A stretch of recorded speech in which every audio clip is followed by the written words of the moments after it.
এই এসআইয়ের জন্য চিন্তা করে করে এইরকম হয়েছে। এসআইআর আতঙ্কে মৃত্যু মানচিত্রে এবার যুক্ত হলো দক্ষিণ 24 পরগনার কুলপি। ঢোলাহাটের কালীচরণপুরে ব্রেন স্ট্রোকে আক্রান্ত হয়ে মৃত্যু হাই মাদ্রাসার আরবি ভাষার শিক্ষক শাহাবুদ্দিন পাইকে।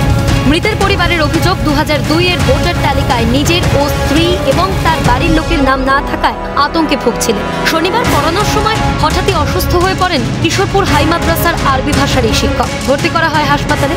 বৃহস্পতিবার মৃত্যু হয় শাহাবুদ্দিনের। এই এসআইয়ের জন্য চিন্তা করে করে এইরকম হয়েছে। এসআইআর এর জন্য আমার বাপের বাড়ির কোনো ডকুমেন্টস পাচ্ছিল না। আপনার কি 2003 এর লিস্টে নাম ছিল না? 2003 আমার ছিল না, সেই জন্য খুব টেনশন করতেছিল। ছেলে 5-6 দিন আগে শুধু বলতো যে আপা তোমার বৌমা নিয়ে খুব টেনশন আছে, খুব টেনশন আছে, কি হবে কি হবে। আর এই স্যার আমি বলি তো বিএলের কাছে জেনে দেখো, আমার ভাইপো আর একটা ভাইপো বিএল আছে, ওর কাছে জেনে দেখো। ওর কাছে কি জানলো কি ব্যাপার জানি না, শুধু রাত 12টা থেকে শুক্রবার রাত 12টা থেকে আমার কাছে ফোন করতে বলছি বাবা আমি কি করবো এই বলতে বলতে সকাল হয়ে গেছে।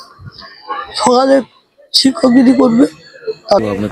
2002-এ ওনার নাম ছিল না, ওনার বাবার নাম আছে, ওনার ওয়াইফেরও নাম ছিল না, ওনার নাম ছিল না।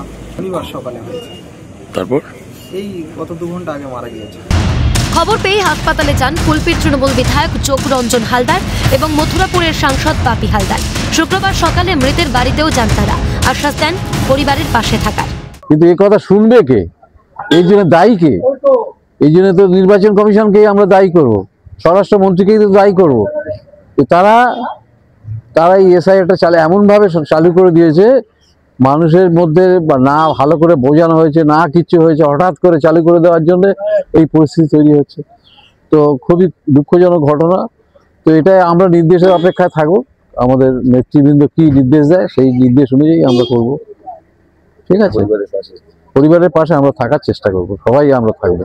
সত্যি সত্যি এটাকে ধিক্কার জানাই আমরা এই চক্রান্তকে। আজকের বাংলায় যে মৃত্যু মিছিল চলছে, আপনারা জানেন যে গত এই 8-9 দিনে প্রায় 9-10টি প্রাণ ঝরে গেল। এই মৃত্যুর দায় কে নেবে? নির্বাচন কমিশন, বিজেপি, তাদের যে চক্রান্তের বাংলার মানুষের যে মৃত্যুর হোলি খেলা, সত্যি সত্যি এটাকে আমরা ধিক্কার জানাই। আমাদের প্রিয় সাংসদ অভিষেক বন্দ্যোপাধ্যায় তিনি খবর পেয়ে সঙ্গে সঙ্গে বলেন ইমিডিয়েট পরিবারের পাশে থাকার বার্তা নিয়ে তাদের পাশে পৌঁছানো, এবং তাদেরকে দুটো বাচ্চা রয়েছে ছোট ছোট, যতটুকু যেভাবে তাদের পাশে থাকা যায় তৃণমূল কংগ্রেসের পক্ষ থেকে আমরা তাদের পাশে ছিলাম, আছি, থাকবো। পাল্টা মুখ খুলেছে গেরুয়া শিবির। বিজেপি নেতা অশোক পুরকাইতের মন্তব্য, তৃণমূলের নোংরা রাজনীতি আজ খুবই গল্প। তৃণমূল তার ডার্টি পলিটিক্স শুরু করে দিয়েছে। তারা রটাচ্ছে যে এসআইআর এবং সিএ আতঙ্কে নাকি তার মৃত্যু হয়েছে।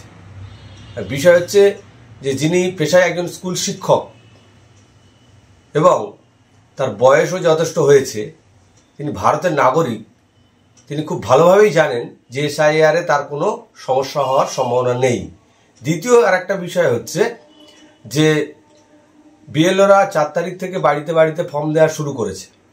তার বাড়িতে এখনো বিএলও পৌঁছায়নি, তো তার আগেই তার এসআইআর আতঙ্কে মৃত্যু হচ্ছে। এর থেকে আজগুবি গল্প আর কিছু হতে পারে না। বস্তুত কুলপি সহ গত 24 ঘন্টায় এসআইআর আতঙ্কে রাজ্যে 4 জনের মৃত্যু হয়েছে। আগরপাড়া থেকে শুরু হয়েছিল মৃত্যু মিছিল। এসআইআর এর পর চূড়ান্ত ভোটার তালিকা প্রকাশ আগামী বছরের ফেব্রুয়ারি মাসের 7 তারিখ। চূড়ান্ত তালিকা প্রকাশের পরেও কি এসআইআর আতঙ্কে মৃত্যুর তালিকা আরও দীর্ঘায়িত হতে চলেছে? দক্ষিণ 24 পরগনার ঢোলাহাট থেকে সৈকত ঘোষ, ক্যালকাটা নিউজ।